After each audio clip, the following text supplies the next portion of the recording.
Gentlemen, welcome to another episode of the Be the Man podcast. Today I want to talk about something, well, it's the most special thing, right? I was going to say something special, but it's the most special thing, and it's your marriage and your relationship with your wife. But in particular, something that is difficult for her to do and say, really, something that's difficult for her to say, and something that's difficult often for us to hear. And it came about because of a recent experience. Well, Rachel and I, we will get messages every week from wives asking for help or advice or encouragement in this specific thing. And then whenever I go speak, so I had the opportunity to speak this last month multiple times in different groups, different venues, different organizations. It was awesome. Really, really awesome experience. Got to connect with a lot of people. And I spoke at one particular conference, and it was mostly wives there and moms. And after I spoke, many of them came up and asked what they might do to help their husbands. Well, essentially, this is my words, right? What they can what they can do to help their husbands level up, right? Rise up, reach for their potential to be better. And I want to make this crystal clear, so I am not misunderstood at all. Every single time it is done in absolute love. It is all from a very, very good place. There was not a single man thrown under the bus. It's always these wives who just love you and adore you and appreciate you and cheer you and applaud you. But they also know, and maybe women just have this gift, this potential to see your potential, right? They have this power maybe to see what you're capable of. And because they love you and they know they know what you can accomplish, and they want the best for you. And what's interesting about that, right, is the reason they want the best for you, but they get the most. And their children, our children, your children get the most when you're at your best. And women just understand that. They just know that. It's intuitive. I think it's spiritual. I think it's divine. I also think it's evolutionary. That women, because when a woman is pregnant and has a baby and goes through the process of delivering a baby and giving life and then breastfeeding and caring for small children, in an evolutionary type sense, she's in a more vulnerable position, right? When she's really large with child or just had gone through that, she's more exposed.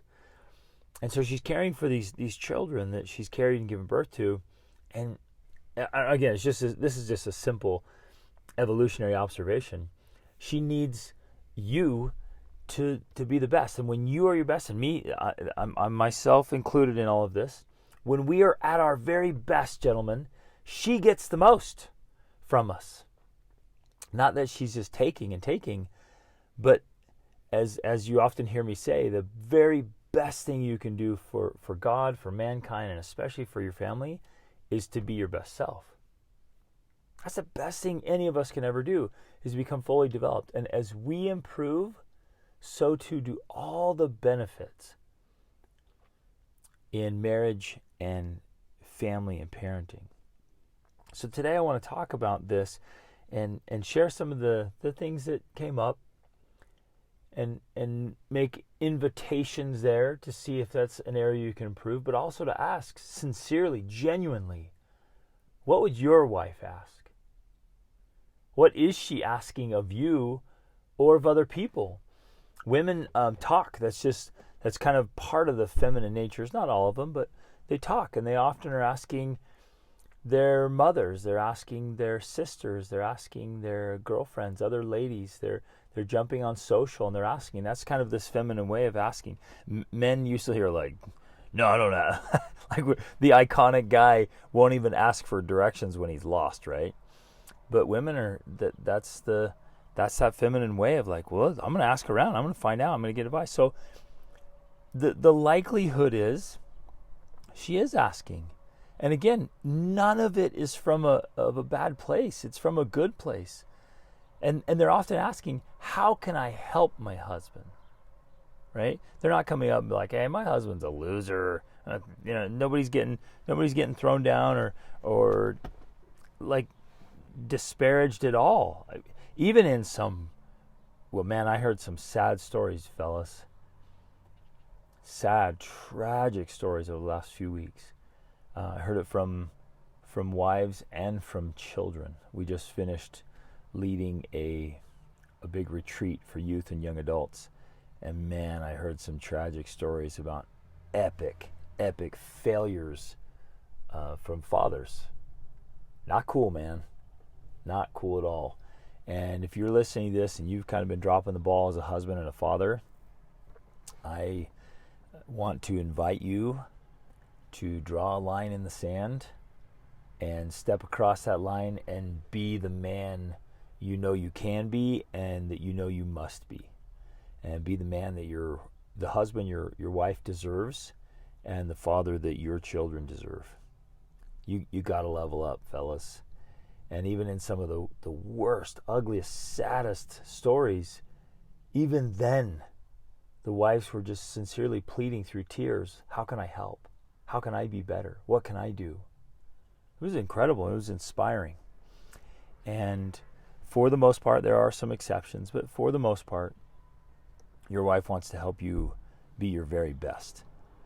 And so a couple of things that came up were, of course, I mean, and again, some of these are just they're the normal ones that we hear about all the time, and the ones that your wife will say things to you and that you're hearing about from others. She wants you to be present for her, with her. She wants you to be fully engaged. She wants your attention. She wants your affection. She wants to know that she is the most important person and the most important thing in your life. That's critically important. And so that's some of the things that come up, like, well, how can I help my husband spend more time with me or want to spend more time with me? How can I help my husband listen more, engage with me more in conversation? That one comes up all the time. You've heard me talk about that before. Women love intimate conversation. And if you will listen, just listen. Don't try to solve her problems. Don't try to tell her she's wrong. Don't try to fix anything. Just listen. And it won't be one time. It's not going to be one and done. You just have to become a phenomenal listener. And that'll be a big one. So that's one I hear all the time, fellas. Wives just, they want their husbands to listen. So are you listening? Are you listening enough? Are you listening well? Do you find yourself and again, this is the nature of the masculine, right? We want to fix things. So if she comes and says, "Hey, this is a problem," and our first response is, "I got this. You don't have to worry about it, babe. I got this." She didn't want to hear that. She didn't want you to tell her she doesn't have to worry about it, and she didn't even want you to really fix it, maybe later, but she wants you to listen. And so that's a big one. She wants you to be happy. She wants you to be fulfilled. She wants you working on meaningful things. She can tell when you're off, when you're just going through the motions, when you're just existing, when you're just checked out.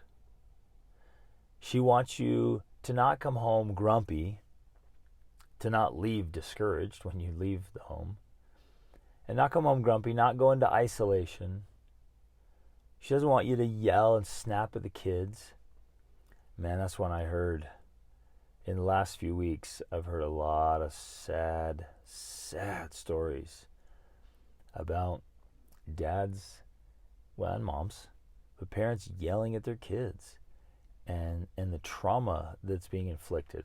And then the next level of trauma is not only yelling, but actually insulting their children.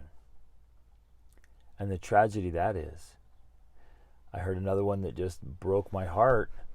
This dad just more and more disengaged, more and more disconnected. Finally, it's gone through an ugly divorce now. But this guy just was not really interested in his family and in his kids. And his kids feel totally abandoned. You feel like dad doesn't care. He doesn't give a crap. He's caught up in his own stuff. Another thing I heard is these wonderful wives, your wives, they want you to heal from any past trouble or trauma you have, any wounds, even from your childhood, perhaps especially from your childhood. There was an instance where this particular man, his dad was a real piece of work, just an angry, bitter guy. And so it left scars, and this gentleman and his wife was now pleading, like, how can I help my husband heal from the terrible relationship he has with his dad? Right? This stuff gets generational very, very quickly. And these poor youth, young men, young women, children, teens, young adults, they don't know what to do with it.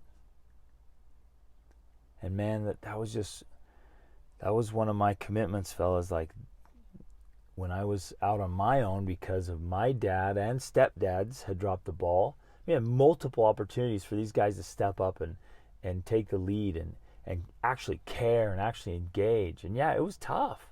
It was totally tough. But I had multiple men that could have been a role model to me, that could have been a father figure to me. And they dropped the ball, man. And so, out on my own as a teen, man, I made some serious commitments in writing. It's amazing looking back that as a teenager I had that, but it was because I had the pain. There was so much pain there, so much frustration. I literally wrote down, like, these are the things I will do, these are the things I will not do. And a lot of it at first was what I won't do, right? I had a whole bunch of what I'm not going to do lessons, and I wrote them all down. I'm like, I will not.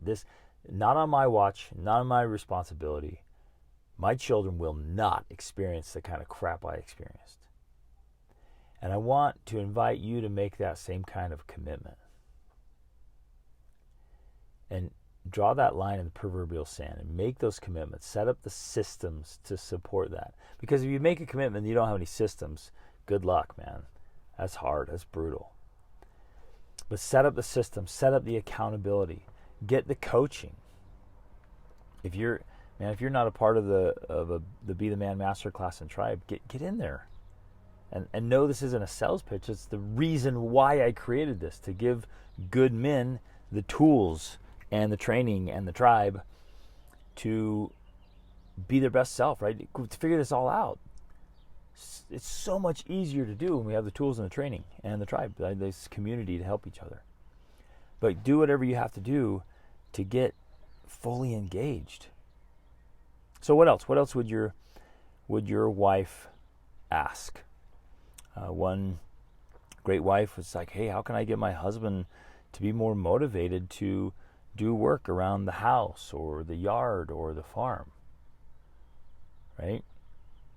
And not that you as a husband or man, you're Mr. Fix-It. That's not it. You're not just the handyman, nor are you just the ATM. That's not it at all.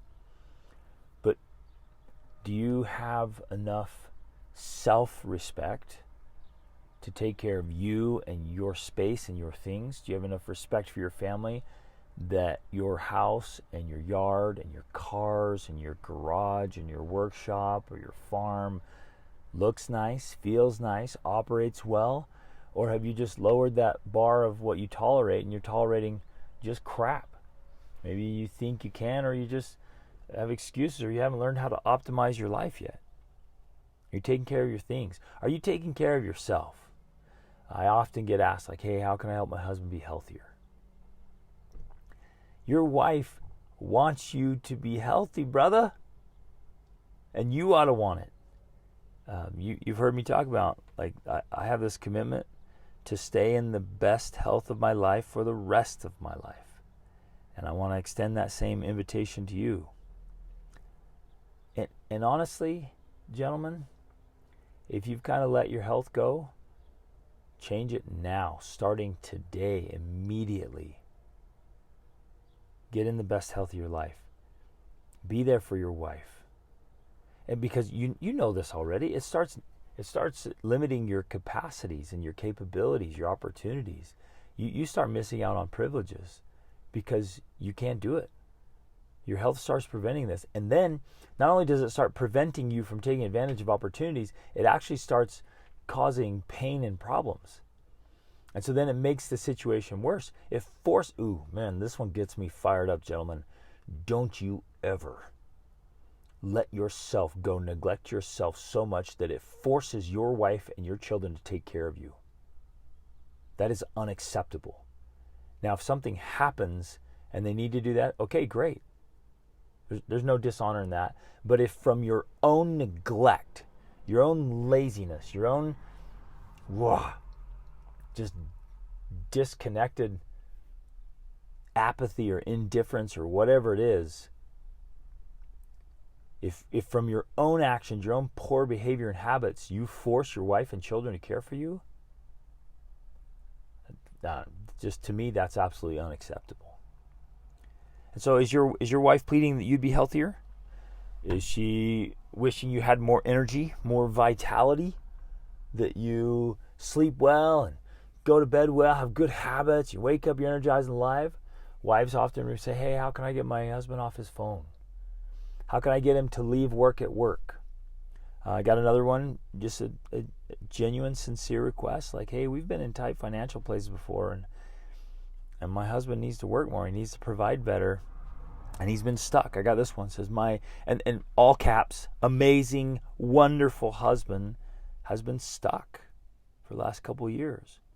Seems kind of frozen in fear, or maybe just complacent. I don't know how to help him. I've tried to be supportive and not say anything. Sometimes your wives are even afraid. They're afraid to tell you the truth. I hope you haven't done that. It's a solid question. If your wife's afraid to speak frankly with you, and candidly and openly, to make requests, who has made her afraid? So I'll extend that invitation. That's one thing I'll say, and I made this commitment when we got married. I'm like, I'm always going to make it possible for my wife to speak candidly to me. And admittedly, especially in the first few years of marriage, I was defensive. I always wanted to try to defend myself or my position. And it's not like your wife is always right and everything she asks is always justified or everything she says is right.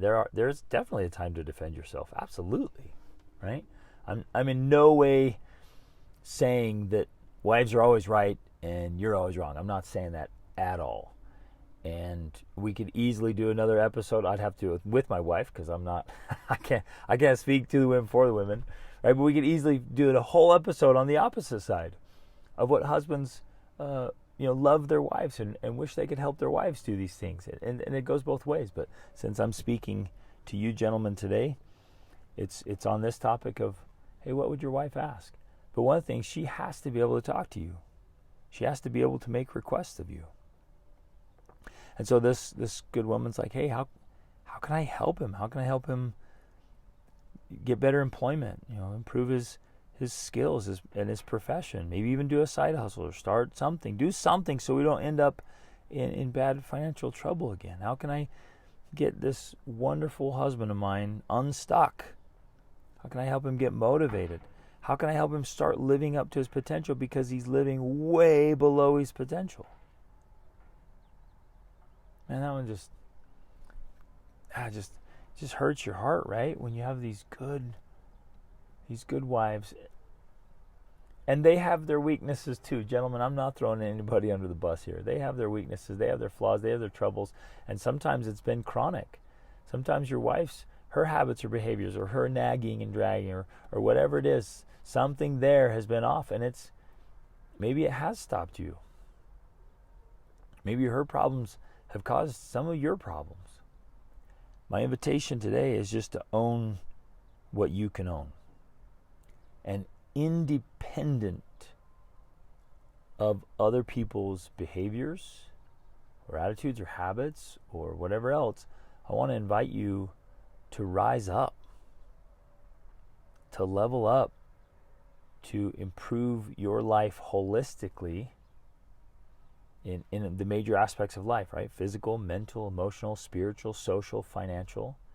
It's the triple trifecta, right? It's the logo for the Be the Man masterclass, right? The triple trifecta, the three triangles that are interlocking. It's fitness, mind, body, and spirit, family, marriage, parenting, and family legacy, and finances, your income, your expenses, and your investments, and optimizing those 9 things, right? And it is a good sign, fellas, when nobody has to remind you to be a man. When your wife doesn't have to constantly ask you or ask others to help you step up to your responsibilities. And on the other side, it's not a good sign if you have to constantly be reminded and prodded and handheld. When somebody or something outside of you has to constantly be motivating you and picking you up and lifting you and constantly reminding you to do what you should be doing. And I realize that there's a challenge here of some conflicting messages. And in fact, it happened even recently where Rachel was like, hey, here's a reminder, I want you to work on this. And then the next day I was like, I want you to work on this. And I was like, man, those are conflicting. You're asking me to do this and that. And I'm like, how? And the reaction is, and I'm sure maybe you walk through this too, is like the immediate thought is like, well, you can't ask me to do both. You can't ask me to go that way and that way. Right? She might be saying, hey, look, you need to spend more time with the family. You're like, okay, I'm going to. And then, soon after she's like, look, you need to provide better. You need to work more. Like, we need more money for this. And like, I got some big goals and dreams. I want to do some shopping. I want to get these things. And she's spending money and working on stuff and wants to take the place. And you're like, oh man, I've got to work more. I got to work more. And she's like, hey, spend more time with the family. And then she's saying, look, I need you to fix this thing. I need you to improve this thing around the house or the yard. And guess what? I need you to spend more time with me. I need you to take me on dates. I need you to sit here and listen to me. And sometimes those listening sessions, boy, they can go on and on. You might be sitting there listening for an hour or 2 or 3 or 4, and she's sitting there telling you about how she'd like you to fix and improve things and earn more money and provide for the dreams. And you're like, hello? Right? Maybe you've thought that. You're like, if I didn't have to sit here and listen for so long, I could be out earning more money I could be out fixing things, improving things. And so it does seem conflicting, right? She might be asking you to be more engaged as a spiritual leader in the home and also to get in shape and get your body in the right condition.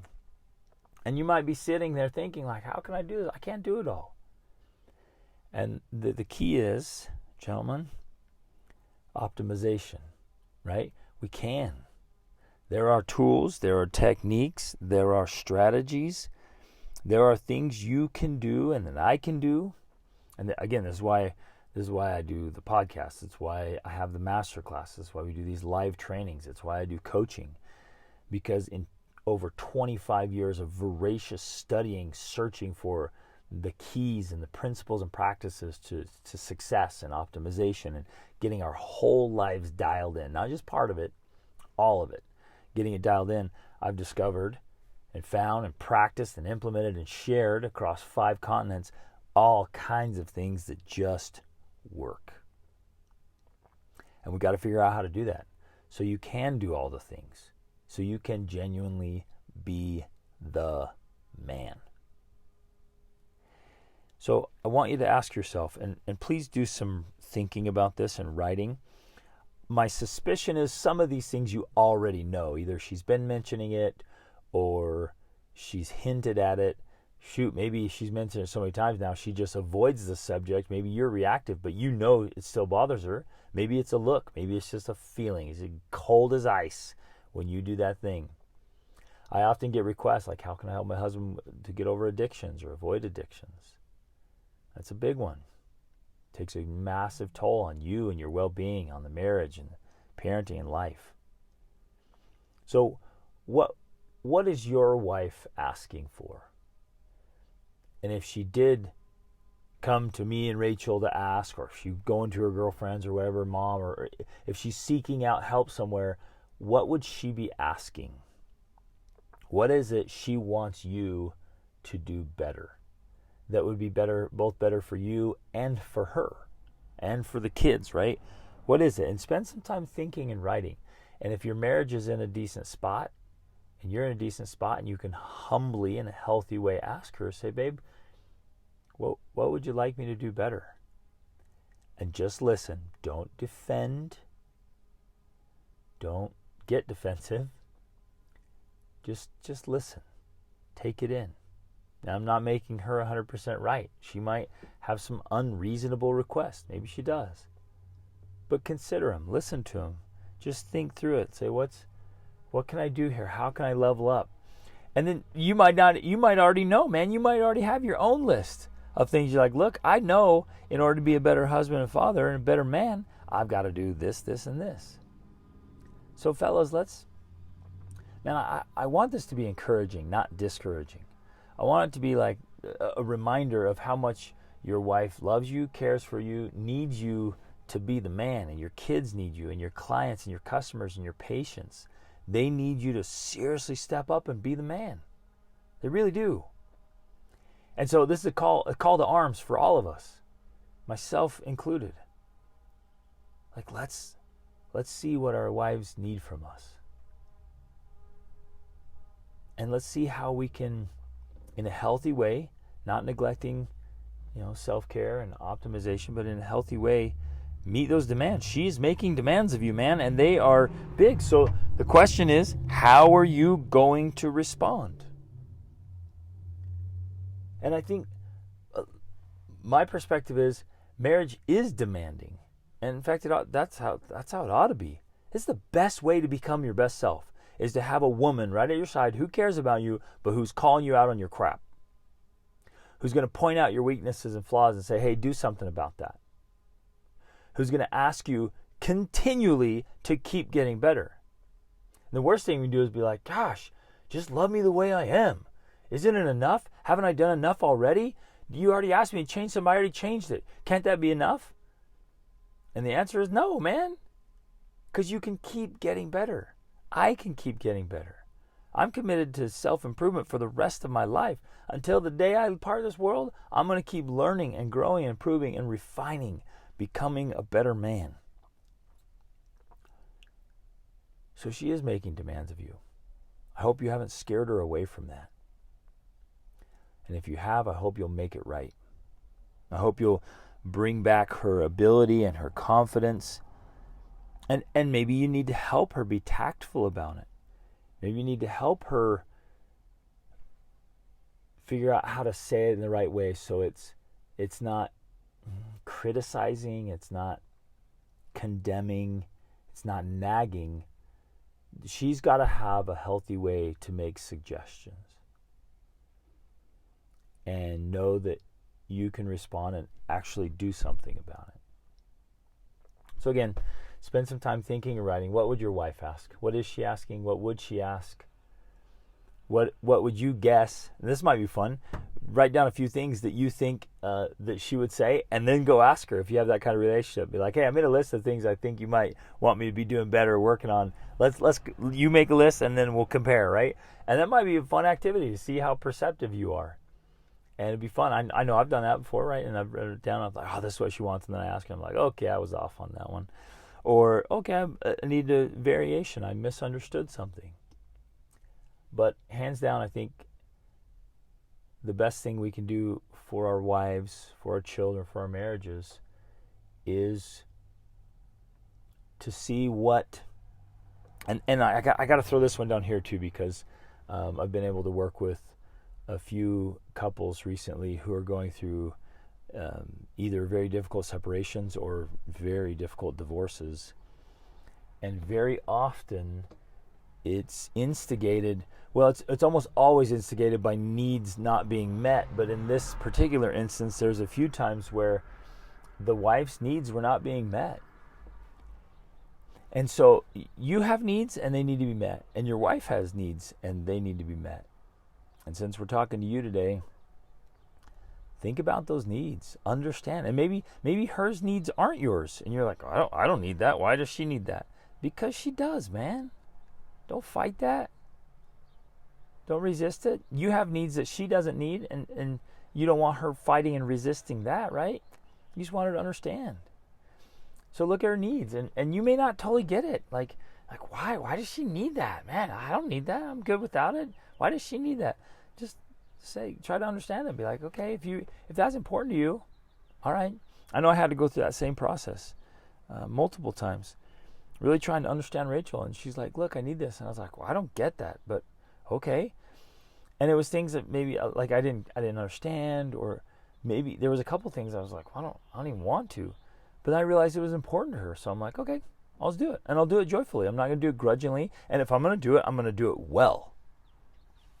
And I promise you, if you're meeting her needs, she's going to almost always just quickly reciprocate that and help you meet your needs. So find out what her needs are and see what you can do better to meet those needs. What I've found again and again and again, this goes both ways, but since I'm talking to you, is that if a wife's needs are not being met, then she's going to grab some kind of vehicle to try to have them be met. Now, what's interesting is people will choose all kinds of vehicles, and very often the vehicle has the opposite effect. It drives people away. It creates the opposite result, what they really want, but they don't think clearly about that. It's kind of like the survival brain. It's this desperation, like, I'll just do anything to try to get attention, to try to get love, to try to get him to do stuff, and they end up doing crazy stuff that creates the exact opposite outcome, but they were doing it because they wanted to get their needs met. Rachel and I watched a film last night, and there was a scene. The dad was just a total, he's alcoholic, abusive, just was a bad example across the board. And then in one line, he kind of revealed his vehicle. He was always tearing down his son's like heroes or role models or his goals or dreams. He just always just tore them down. And it obviously had the opposite effect that it should have. But he reveals later on, he's like, well, the reason I was always like tearing down your pursuits or dreams or your heroes is because I so desperately wanted to be your hero. And then he's like, but I realized like I wasn't doing anything to actually be your hero, to be your role model. The dad says, I wanted my sons to look up to me, but since I wasn't doing anything that was worthy of looking up to, his vehicle was to tear down anything the kid wanted to do. See that? So the vehicle had the opposite effect, but his vehicle was trying to meet his need. He wanted to be admired and respected by his son, but he wasn't doing things that were admirable or respectable. So again, circling back, you and me, what can we do to be more respectable, to be more admirable? What would your wife be asking? And get clear about that. And then, gentlemen, come up with very specific things. So get very clear with her. And if you come up with something, she comes up with something, clarify, ask clarifying questions. Make sure you understand exactly what she's asking. I can't tell you how many times I've misunderstood. We use the same words, but those words mean different things. So I'd be like, babe, what do you want me to do? Oh, she's like, I want you to do this. Okay, I'll do it. And I go out and she's like, well, that's not what I want. I'm like, that's what you said. And we had a different meaning for the word. She's like, I want you to do this. So I went and did it. And she's like, that's not what I wanted. I'm like, well, okay, that's what I understood you wanted. That was my interpretation. So get past your interpretation phase. Say, and I don't mean, when you're talking, be like, I don't mean to be disrespectful or derogatory or whatever. Like, I just want to make sure I don't misunderstand, because you say, I would like the garage cleaned up, and you go in, you're like, okay, I cleaned it up, and she walks out, she's like, this isn't even clean at all, because you have very different definitions of what that means. I want to organize this or fix that or do this. Well, what does that mean? So get dialed in on exactly what it is. Again, and it has to be reasonable, fair. Your wife isn't 100% right. But if you have a decent relationship, you have a wife that loves you, work through this stuff. And what's interesting, be aware too, she might be making demands right now because she's felt hurt for a long time, for a lot of years. Maybe she's felt like she hasn't had her needs met. And so some of her requests, they're a little bit unreasonable at first, and maybe even testing and trying, like really see if you're going to make a change, because she needs to know that those needs will be met. And when her needs are met, she feels some certainty and some security and some love and some fun and some excitement and some vitality and some passion and romance, and she sees some life in you, and then she's just going to blossom like a rose. And you can have the most extraordinary marriage. And that spark, passion, and romance, you can be best friends. And then the relationship's wonderful and joyful. And the stress and the strain and the pain goes away, and it's replaced with love and peace and harmony and excitement and great sex and long fun conversations and great dates and great trips and all that stuff. So see what she wants, make sure you know, and then set up a plan with some accountability and some systems and some strategies, and it's going to force you to optimize to get better. Because if she wants you to provide better and provide financially, so let's separate that, because there's a lot of things you need to provide. When I talk about providing for your family, that includes a lot of things, not just money. Money's just one thing.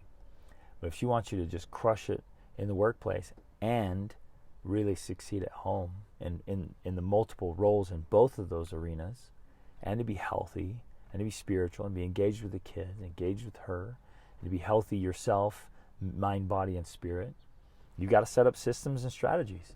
You got to make this happen. So as you go through the planning stages of like, how can I do this? Figure it out. Do what you got to do. Ask me if you need to. Submit requests. I can do podcasts about it. I can shoot you back some emails or texts. I can, I always am doing more courses and classes and sections inside the master class for specific examples like this. Or somebody might come and say, hey, look, this is something my wife and kids need, and then these demands at work and these other things here, plus I want to lose 20 pounds, and I want to, move so I get in a better situation for my family, and we want to travel and do some cool things, and I want to have a life list and some big goals and go hit those. How do I pull it all off, right? And that's we work through those things. So, gentlemen, thank you for listening. And that's an indication of the caliber of man you are and that you care. Have these conversations with your wife. Share this with other men. Want to share these messages and create this movement where we can all operate as our best selves. So like this, leave a review for the podcast. Maybe take a screenshot where you're listening and share it on social if you're on there.